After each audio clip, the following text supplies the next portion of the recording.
Em 1979, no ano em que eu nasci, o veleiro Samba partiu para dar sua volta ao mundo, que ficou muito conhecida entre os velejadores brasileiros. Ele navegou pelo planeta durante 6 anos e o Renato e a Suzy moraram mais, pelo menos umas 3 décadas nele depois dessa viagem. Eles foram talvez o primeiro casal brasileiro a dar a volta ao mundo como um casal. Apesar de eles terem completado a viagem como um casal, eles não saíram sozinhos. E hoje eu vou conversar com um desses amigos que saiu junto, que foi o Patrício. Ele desembarcou no Haiti, mas depois seguiu pegando carona em outros veleiros, ficando 3 anos velejando pelo Pacífico. E eu falei com ele enquanto eu estava no condomínio do Bracuí, onde várias casas têm pias. Eu só me lembro de outro bairro no Brasil, onde as casas são servidas por ruas e um canal também, em Pelotas, lá no Rio Grande do Sul. Em diversos outros países, esse tipo de urbanização é mais comum, como os Estados Unidos ou Holanda. O Patrício tem uma pequena marina no final do canal e ele mesmo cuida da manutenção. Agora, ele está reformando também um trimarã, sozinho. Deve correr esse barco, hein? Deve andar bem. Ele anda assim, tipo 10 nós, ele anda bem. Eu tive que trocar essas garupas aqui, botei garupa de alumínio, né? Ah, nova, bacana. Nova, porque ela tá tudo podre. Isso aqui tudo eu tive que desfazer, ó. Ele é madeira com epóxi? Madeira. Aí eu fiz, troçou todas as estruturas internas, eu tive que fazer de novo. Trabalhando aí por dentro. Tudo você mesmo? Sozinho. Tem uma rampa aí, né? Que legal, fez uma estruturinha boa. A carreta eu fiz para subir o barco. Você vê o desenho dela, perfeito? Eu tinha os desenhos. Engenheiro é outra coisa. Uma senhora natural da onde? Do Rio. Nasci lá. Nasci no Rio, Copacabana. Uma época muito boa. Eu tô com 81. Então, nos anos 40, 50, foram excelentes, 60. Era livre, você podia fazer o que queria. Não tinha crime nenhum. Você podia andar. A gente chegava a sair para a praia sexta-feira à noite e voltava domingo. Você já velejava nessa época? Hein? O senhor já velejava nessa época? Não. Andei de barco a vela alguma coisa, mas não velejava não. Os barcos naquela época eram muito antigos, que Brasil, sabe, Rio de Janeiro, uns barcos de madeira antigos. Classe Guanabara. Guanabara. Eu cheguei a andar, acho que uma vez, no veleiro de um americano, um projeto de Bill Tripp, um americano. Foi o primeiro barco de fibra de vidro feito, veleiro. Na época não falavam matéria? Feita de matéria plástica. Matéria plástica. O que é isso? É mais matéria plástica. Era fibra de vidro. Hoje já tem tudo quanto é tipo de nome aí. Poliéster, polipropileno, polietileno. Como eu te falei, eu vinha muito para cá, para pesca. Naquela época não tinha a BR. Então a gente vinha ou lá por cima, pela serra, né? Barra Mansa. A Dutra, ou então vinha de barco. A gente tinha uma voadeira, eu e um amigo meu, a gente tinha uma voadeira que ficava lá em Sepetiba, no clube náutico lá. A gente botava ela de 16 pés, pequena, um motor de popa, e vinha embora, batia daqui pescando, né? A gente fazia mergulho, caça submarino. E íamos daqui a Santos, de lá de Sepetiba até Santos, dormindo dentro de um barco aberto, sem cabine, sem nada, só uma lona. Dormia ali, fundeava em qualquer lugar e dormia. De manhã cedo estava lá procurando peixe. Ela tinha muito peixe, era uma época muito boa. E hoje, fazia essas aventuras, né? E hoje, assim, falam, nossa, para você fazer isso tem que ter 30 e tantos pés, tem que ter... Rapaz... A gente é muito Nutella hoje. Esse amigo meu, nós éramos no barco, fazíamos essa caça submarina, ele velejava. Ele fazia parte de uma tripulação de um barco, faziam regatas e tal, eu não tinha velejado ainda. Aí já em 1973, na construção do TBIG, terminal, sim, eu era o engenheiro da obra lá no terminal. Toda a parte marítima, cais, pira, aquele negócio todo, bacia de evolução, sinalização de navio, essas coisas todas. E tinha muitos amigos aqui, pessoal da região, quer dizer, pessoal operários e tal. E eu fiz amizade com esse pessoal e nós estávamos na obra um dia, o chefe deles, chamava Godir, que era o dono da empresa, né? Ele falou, olha, tem um barco que afundou lá na Ilha Grande, um veleiro. Parece que ele é um da Argentina e tal. Não quer lá ver não, que você gosta disso? Eu falei, vamos ver, pô, vamos lá. Aí pegamos um barco, vamos lá. Um lugar chamado Saco da Longa, aqui na Ilha Grande, por dentro. E o barco estava lá afundado, só apareciam os machos, tinham 2 machos. O barco, depois, vamos ver, 36 pés. Pra época era bem grande. Né? Esse barco era argentino, os donos eram 2 dentistas, então eles resolveram fazer um passeio por lá de cá e tal, deixaram o barco ali, né? E voltaram para a Argentina para alguma coisa de trabalho. E com mau tempo e tal, se rompeu o cabo onde eles estavam fundeados. E o barco foi parar nas pedras e afundou. Arrebentou bem. Abriu um rombo do tamanho dessa mesa no casco. E era de que material? Desculpa. Alumínio. Alumínio. Casco de alumínio. Em 73? Casco de alumínio. Mas está em muito mau estado, muita corrosão. Eu sei que com esse pessoal de mergulho, nós trabalhamos lá e tiramos o barco do fundo, flutuamos ele e trouxemos para Angra dos Reis. Aí eu consegui localizar, através de um argentino que tinha um terreno lá em Angra dos Reis, lá na Ilha Grande, na Longa mesmo, e provavelmente eles eram conhecidos. E esse cara me deu o telefone deles lá da Argentina, desses 2. Eu liguei para eles vieram, aí viram o barco, o estado estava flutuando, mas praticamente debaixo d'água, né? Os tambores sustentando, né, para não afundar. Eu sei que eles não tinham condição de arrumar aquilo, eu acabei fazendo negócio com eles, comprei o barco. Aí, eu e esse amigo, que a gente mergulhava, botamos o barco no seco, ali onde hoje é a Marina Verón, e tiramos tudo do barco. O casco nós vendemos como sucata de alumínio, o motor também foi vendido, era um motor Albin época, também pequeno e tal, não valia muita coisa. Aí compramos um projeto, um Bruce Roberts, 38, e todo aquele material que tinha, machação, guarda-maceiro, guincho, o que fosse, tudo que tinha lá, catraca e ferragem, não sei o quê, desmontamos aquilo tudo e aplicamos nesse barco. É uma liga que é difícil estragar, assim, né? É muito aproveita bem. Então fizemos um outro barco. E a ideia nossa era viajar e acabou que saímos da Petrobras. Nós éramos empregados da Petrobras, saímos, pedimos as contas e fomos embora. A viagem do samba foi carregada de pioneirismo na vela de cruzeiro do Brasil. Inspirou e inspira muita gente a fazer o mesmo até hoje. Esse barco, por exemplo, aqui, ó, aconteceu, aqui tinha uma escada. Essa escada tinha 1 ponto, 2, 3, 4 de apoio, de fixação. O cara parafusou aqui e a água penetrou por esses parafusos, soltou, porque isso aqui, do lado de fora do barco, bate e tal. Acabou que estragou. Onde tinham 4 furos, olha o tamanho de estrago que fez. Tive que refazer tudo. Sim. Tá cheio disso aí. Quem é o projetista? É um australiano. Ian Ferrier. É muito antigo. Esse projeto é de 80 e pouco, 83. Mas os caras são muito bons. Eu sempre gostei de ler sobre multicasco. A história desses caras, todos esses projetistas. Tem muita gente interessante. Essa viagem foi muito interessante. Uma das coisas que eu considero, todo mundo, você lê isso aí, essa é a parte mais difícil do mundo, é a parte de relação humana, né? Nós éramos amigos há muitos anos, mas não funcionou direito. Negócio de ser, esse barco, a voadeira que a gente andava era dele, quer dizer, mais tarde, eu acredito que isso deve ter sido uma das justificativas.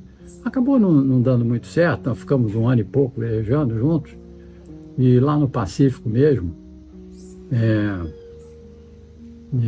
aí eu fiz um acordo com ele de sair, depois ele me daria a minha parte do ar. E aí, como estava tudo muito bem, eu conhecia muita gente, então existe um grupo de gente que faz essa viagem, que tem é como se fosse um caminho da roça, né? Você sai pelo oceano, todo mundo segue aquela trilha, com vento e tal, as épocas também certas, por causa de épocas de furacão, essas coisas. E eu acredito que, pelas minhas contas, na época existiam mais ou menos uns 300 barcos. Indo junto? Mais ou menos junto. Isso em 74, assim, na década de 70? Não, isso foi em 79. 79, ano que eu nasci. 80, 81, 3 anos. Nós ficamos juntos. E 3 anos juntos? Não, 3 anos eu fiquei viajando. Eu saí do barco, do samba, e fui viajar com outros barcos. O que mais existia lá era a necessidade de tripulante. Muitos barcos viajam, aí desfaz a relação, os filhos voltam, aí o cara acaba ficando lá sozinho, o dono do barco, E o que mais tinha nesses clubes que você vai, nessas ilhas todas e tal, então, é um clube com um quadro de aviso, e o quadro sempre tinha gente precisando de gente. E aí eu velejei em muitos barcos. Então cheguei na Austrália, velejando com eles. Em vários lugares. Né? E o que tinha de diferente nessa época e agora? Imagina. Não existia GPS, não existia nada disso. Navegação, para início de conversa, a navegação é uma navegação astronômica, né? Você tinha que conhecer. Mas, se viajamos bem, nunca tivemos problema nenhum com isso. Você fazendo direitinho, então... Piloto automático já tinha? Ou só de... Olha, não. A gente tinha... Era um leme de vento. O leme de vento ajuda muito. O leme de vento não saímos com ele daqui. Nós paramos no Panamá há muito tempo, ficamos lá uns 2 meses no Panamá, esperando a época certa de cruzar, sair para o Pacífico. E Panamá tem um mercado de... sem impostos, né? Porto Livre. E ali nós importamos da Inglaterra, importamos um leme de vento. Ficamos esperando até chegar, montamos lá. Um Ares, muito bom. Foram até o Panamá sem piloto, nenhum tipo de... Tudo no braço. Eu fui de Angra até Porto Alegre sem piloto e já entre dois. E foi, nossa, cansativo, né? Imagina até lá. Nossa, a gente viajava à base de 3 horas, 3 descansos, 3 de sono, descanso, 3 no leme. Mas então era a Suzy, ele e eu. Eu sempre andei sozinho. Existiam algumas namoradas. Nessa semana a gente tem sorteios muito legais. O Instituto Velejar, em Piedade, no interior de São Paulo, vai sortear 2 passeios de veleiro e 2 passeios de canoa para os apoiadores do Hashtag Sal, que apoiam com pelo menos R$10. Então, se você já é apoiador, entre lá no grupo do Telegram. Se você não entrou ainda, o link está na descrição. E preencha o formulário rapidinho no Google, só para botar o nome, para a gente sortear entre as pessoas que realmente podem ir. E quarta-feira a gente vai fazer o sorteio lá por 8, 9 horas lá no grupo do Telegram. Independente disso, o Projeto Velejar é muito legal e vale a pena vocês darem uma olhada no Instagram deles que aparece aqui na tela. Boa sorte! O que eu tive que fazer? Isso é a caixa de âmbar.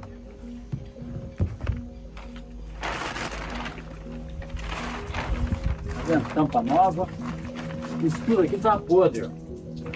Por dentro também, embaixo do guarda-macedo. Eu tive que refazer tudo.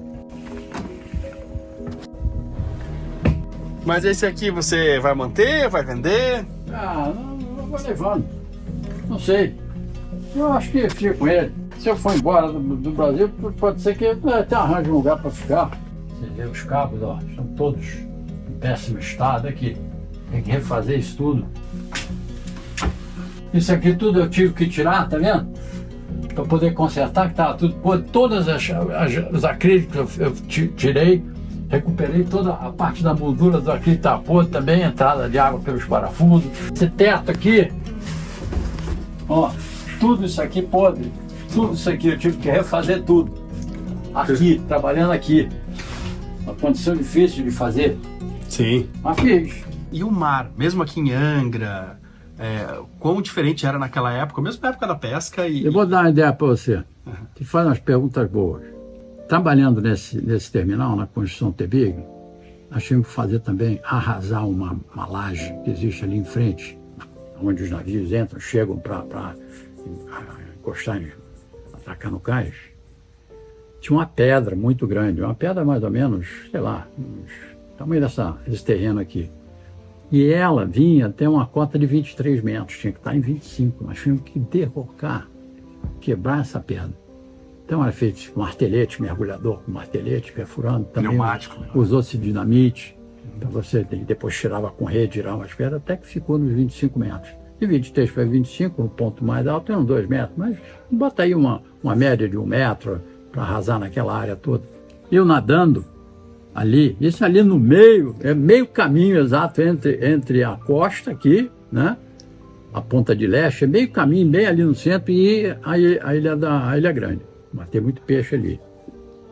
Rapaz, 23 metros, 24, 25 metros, eu ficava nadando, isso do lado do barco e tal, era fiscal. Via perfeitamente o pessoal com martelete trabalhando no fundo. A água era mais limpa. 25 metros de profundidade, você via muito bem os caras trabalhando. Acho que hoje nem na Praia dos Meros, que é uma das Não mais... tem nada disso mais, por várias razões, mas era limpo. Você vê, não E é... a coisa mais comum que tinha naquela época, baleia, entrar ali, passar em frente da gente. Marlim, eu vi marlim aí dentro, mergulhando, vi marlim. Tinha muito cação também, muito cação. Puxa. Tinha, em muitos lugares se mergulhava, aí tinha cação no fundo. Mas não faziam muita coisa, não. Mas era uma outra condição. E eu posso dizer isso com honestidade e seriedade, porque eu vivi muitos anos mergulhando aqui, conhecia isso bem. Bem, eu saía para pegar peixe, eu voltava com muito peixe, sabia onde estava. Conhecia os lugares. Sim. E mergulhava bem, mergulhava na apneia e a 30 metros, que era um mergulho bom, mata muita coisa. Se tem água clara, você mata muito. Até com água meio turva e tal. O problema é água fria, né? Lá no fundo é bem mais frio. Dava roupa. Mas eu também nunca fumei, nunca bebi. Então, não tem. Até hoje tem quando alguém perde alguma coisa por aí, eu vou lá e no meio dessa lama aí eu acabo achando. Hoje ainda faz uns 10, 15 metros? Ah, vou. Tranquilo. 10, 15 vou bem. Pô, eu tenho metade da idade dele e eu mergulho ali, vai uns 10, 15 metros, mas não chego muito bem lá, não. Pois é, basicamente, depois que você constrói um aeroporto, você constrói uma estrada, a coisa muda. Sim. Aquelas ilhas lá do Pacífico, que não tem aeroporto, são umas ilhas maravilhosas. Onde tem aeroporto, tem turismo, a coisa já muda, né? Se bem que lá é muito pouco, né? São esses arquipélagos, lá tem pouco turismo, e eles devem cuidar muito bem até hoje aquilo. Sim, tem formas de fazer melhor, né? Mas e também lá, eu acho que também a água, acho que é muito aberto, assim, né? Não, também não é aquilo não tem continente. Isso aqui você tem rios desaguando no mar. Lá, esses lugares, não existe isso. Muitos atóis, áreas só de coral, e de ilhas vulcânicas. Algumas têm cachoeiras, tem rio e tal, mas é limpo. Não existe grandes cidades, são pequenas vilas. Eu me lembro numa ilha, chamava Fatuíva, nas Marquesas. Eu e mais um gringo lá, um alemão, nós cruzamos ela a pé, fizemos uma trilha, saímos do leste e fomos para o oeste, assim, por cima da ilha. A ilha é montanhosa, com água, com muita vegetação exuberante. Um passeio desse de trilha, passamos o dia inteiro para ir e voltar a pé, porque nós queríamos conhecer tinha uma outra vila do lado de lá. Tinha um rei aqui, tinha um rei lá e tal. Tribos nativas, assim? Todos nativos, aquela língua deles e tal. Se bem que lá é francês, né? Sim. Polinésia é francesa. E com francês você se vira bem. Esses lugares são muito limpos, até hoje. E em outros aspectos, não só da parte ecológica, mas... Pô, eu fico, cada vez que eu vou no Abraão, eu vejo mais casa, ou em outros lugares, assim, né? Eu fico pensando, pô, será que daqui a 30 anos ainda vai ser a mesma experiência, né? Tá aqui. Eu fico imaginando o que era naquela época, que paraíso que devia ser. Não tinha nada. Ali tinha o presídio, aí o pessoal preso era solto, eles ficavam andando, pescando pela ilha, tinha que voltar de noite, era por coisa. Conheci Madame Satã. Sim, famoso. Um prisioneiro famoso. Tá enterrado no Abraão lá, eu vi no YouTube. Ele andava para lá e para cá na rua. Era uma época gostosa. Imagina. Eu imagino que hoje, estamos conversando assim, né? São coisas que vêm à mente. Existe um país, é uma ilha. É um negócio redondo assim, um platô no meio do mar de rocha, chama Niue. É um país. O povo vive, os homens usam saias, umas saias de palha, um negócio assim. Nós ficamos lá há algum tempo também. Esse povo sabe de que eles vivem? A única coisa que eles produzem lá é maracujá. Eles exportam suco concentrado de maracujá para o Pacífico todo, para a Austrália, para a Nova Zelândia. Eles vivem disso. Uma população pequena, 1.000, 2.000 pessoas naquela época. William Masters era um inglês que, em 1800 e pouco, ele andou pelo Pacífico, era um caçador de baleia. E ele chegou à conclusão que essa ilha que ele conheceu, que ele ia voltar para lá. E voltou. É um atol, com várias ilhas no atol. ele voltou para lá com 3 mulheres e construiu toda uma sociedadezinha, 3 famílias. Tem lá uma tábua com as regras. Mas ele era o único homem? Não, ele era o único ocidental, vamos dizer, o único estrangeiro. O resto era tudo indígena, o pessoal que nasceu ali. Não é indígena, não. O pessoal, todos eles eram descendentes. Não, eram ingleses que foram para lá, escolheram esse lugar para ficar. Mas inglês assim, o inglês desse pessoal, um inglês muito simples, muito reduzido, sabe? Vocabulário pequeno. Pequeno, restrito e tal. Eu passei 15 dias nessa ilha convivendo com esse pessoal e foi muito interessante. Muito interessante. Toda a história dele. Praticamente eu participei da vida dele durante esses 15 dias. Sai de manhã cedo,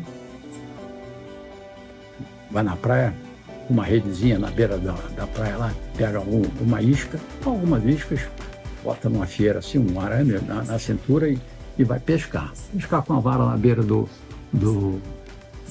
coral lá, no atol. E meio-dia volta todo mundo com bastante peixe. Aí chega a população dessa ilha eram 68 pessoas. Aí eles dividiam irmanamente, as 3 famílias recebiam quantidades iguais de peixe. Na parte da tarde iam para coletar a cobra, para coletar o coco. Esse cara foi tão interessante que ele dividiu todas as ilhas do atol em 3 áreas iguaizinhas. Essas áreas eram delimitadas por coqueiros plantados dessa forma. Então você tinha uma linha de coqueiro assim, outra ali, cada uma família buscava na sua área, recolhia o coco. Galera, acabei de receber aqui mais uma leva dessas camisetas incríveis que são da Praia dos Vagabundos. Aliás, são só camisetas, tem moletom, tem um monte de coisa. Bom, essa coleção é por tempo limitado, só o tempo que a gente estava lá perto, e vão acabar. Dia 22, você não vai encontrar mais essa estampa aqui da Praia dos Vagabundos, que é o templo da vida a bordo no Brasil, e não sei se volta. Não é tão ruim essa notícia, porque tem uma estampa maravilhosa que está sendo inspirada agora, que vai surgir também nessa data, mais ou menos. Mas se você quiser essa camiseta da Praia dos Vagabundos, corre lá, porque ela é muito legal. É um lugar muito querido e que, pô, tem tudo a ver com a vida a bordo, tem uma simbologia muito massa. Se você quiser comprar, só seguir o link aqui lá na loja, que é nosso parceiraço de camisetas, tem o link também na descrição. Clica e compra a sua, garante a sua, porque depois não tem mais. E elas são muito massas, meu. Olha só isso aqui, ó. Que estampa massa, eu achei super bem humorada, super bacana. É muito legal. Além da camiseta, boletão que eu falei, também tem essa aqui de manga comprida, ó. Que tem essa manga aqui com branca e tal, muito massa, muito legal para sair para meia estação agora que tá chegando. Bem bacana. Mesmo no Rio de Janeiro, aqui onde eu tô, tá fazendo friozinho. Já justifica botar uma manga comprida, talvez. Então corre lá, garanta a sua enquanto elas estão disponíveis. É só seguir o link aqui embaixo ou clicar lá na descrição. Corre enquanto dá tempo ainda. Eu tenho a impressão que as pessoas nesse meio, imagino durante a viagem lá também, né? Mas aqui nos barcos, esse tipo de lugar acaba sintonizando, né? Aquela rota também de Volta ao Mundo, sintonizando assim um tipo de pessoa, assim, né? Você acaba conhecendo muita gente legal, né? É as figuras, né? Basicamente é todo mundo a mesma filosofia. E tem de tudo, tem rico, tem pobre, o cara consegue sair. Eu me lembro, eu estava em Bora Bora, dentro do Recife, a gente ia devagarinho no meio do Recife e tal, você, olhando bem, a água é clara, você vê onde tem as cabeças de coral e estava ancorado ali em frente do clube que tinha lá, um clube grande, Clube Mediterrâneo, tinha lá. E estamos ali, sentado no barco, batendo papo, aquele bonito, aí vejo assim no horizonte, nós fomos a motor. Porque você tem que é raso, você vai desviando dos corais e tal. Eu vejo uma vela, o cara vindo para onde a gente estava, a vela. Falei, caraca, esse cara é bom para andar nesse barco aí. Era um inglês. Quando ele chegou perto, ele pegou aquele barco, subiu assim na areia, encalhou o barco. E daqui a pouco saiu aquele inglês maior que o barco. O barco tinha 19 pés, e o cara estava viajando pelo mundo no barco a vela daquele jeito. Você vê que coisa. Isso naquela época, né? Os recursos básicos, né, de navegação. O Patrício cuida de alguns barcos na frente da sua casa. Tem um pier, tem uma rampa, é uma pequena marina que ele mesmo construiu e faz a manutenção sozinho. E eu fico pensando assim, hoje as pessoas que moram a bordo, né, ou viajam, então eu não saí pra fora, mas aqui, né, poxa, você tem internet, você fala é normal, falar com a família é a mesma coisa que tá em outra cidade, sei lá, né. Mas nessa época, por exemplo, mandar uma carta, você mandava uma para receber uma carta, né, como é que se comunicava? A gente ia nos consulados, e tinha ou no correio, dava o endereço, então conseguia receber, mas era carta. Ou então, comunicação por rádio também. Sim. SSB. A gente tinha contato com o SSB, com um rádio amador aqui do Brasil. Conseguia falar com meu pai em casa, telefone, com fone perto. Quer dizer, era o que existia. Fiz muitas reportagens também para Velimar, mandar um para cá, para eles, era publicado. Então, aquilo tinham que mandar o rolo de filme, né? Demorava para chegar. Então, até hoje tem fotografias, mas não tão boas, a gente usava muito o slide, né? Diapositivo. Isso aí não tem que estar muito bem armazenado, senão ele deteriora. Bom, era muito mais difícil, não tem? Tudo, né? Navegação, tudo devia ser mais difícil. Placa solar na época, nem sei se tinha. Não tinha. Era coisa da NASA, assim. Olha, uma das coisas, não tinha GPS, mas já existia o Satenave, o precursor. Vocês tinham? Não, era um negócio raro e era caro. Mas nós eu conheci um alemão viajando no barco a vela, chamado Detlef. Esse cara estava viajando porque o pai dele tinha uma empresa de eletrônica e ele fabricava o Satenave. E ele tinha um aparelho desse. Graças a isso, ele fez um mapa, uma carta náutica das Tuamotus. Porque ele, mais ou menos, ele conseguia se localizar, porque aquilo também não era preciso. Você tinha 3, 4 satélites, o satélite passava baixo, muito alto, não era preciso, então você não podia navegar folgadamente, você navegar de dia. De noite você tinha que estar longe de alguma coisa, porque essas ilhas no meio do Pacífico não tem luz. Você bater numa ilha dessa aí é fácil, você ouve barulhar. Aí você sabe, pô, estamos chegando perto de alguma coisa. Era assim de noite. Porque aqui, né, por mais que você esteja na frente de uma reserva que não tem nada, você vê o brilho da outra cidade atrás. Isso. E normalmente as ilhas no meio do mar, elas têm uma nuvem em cima. Evaporação. Né? Ilhas que tem florestas e tal, tem muita evaporação. E reflete qualquer luz que tiver. Você vê uma reflexão, você vê de longe e vê. De dia é difícil, porque de dia você vê a nuvem e você não vê a ilha, então você não sabe. Tinha radiogoniômetro, que também relativamente não era lá tá grandes coisas. SSB e VHF e olha lá. Nós chegamos num lugar desse aí, chamava-se Minerva Reef, lá pro lado da Nova Zelândia.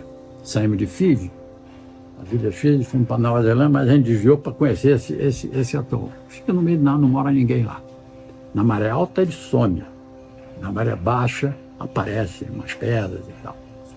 Passei 15 dias dentro desse atol. E era abrigado? Tem mesmo ele sumindo? Atol quer dizer, o mar passa por cima, na maré alta. Mas tem uma lagoa dentro. Então você entra, ficamos dentro dessa lagoa.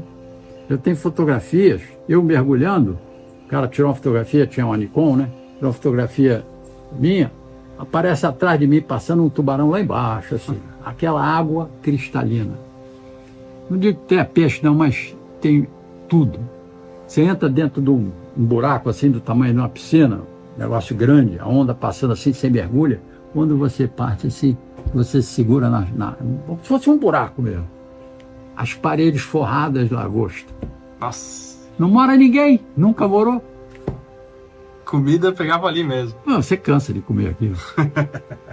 E tá, tem um monte de coisa que não tinha. O que tinha naquela época que não tem agora? Era mais fácil.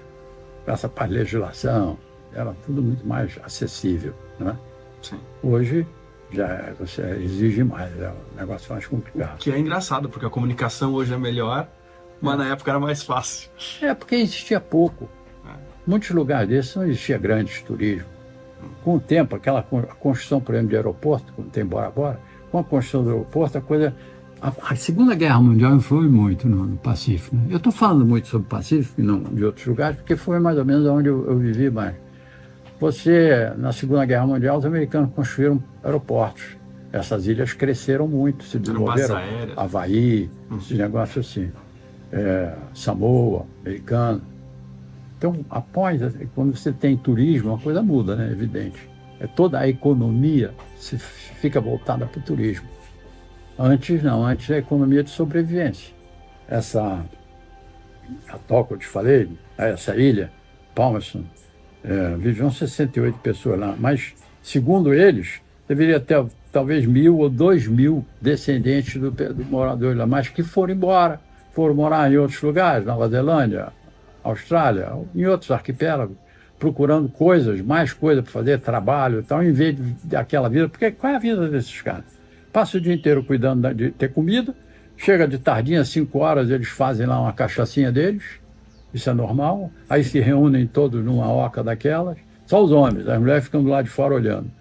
E corre a cava. Cava é uma raiz, né, que você moe e tal, bota na água e aquilo é alucinogênico. Muito bom. Muito bom, ele chamava a gente.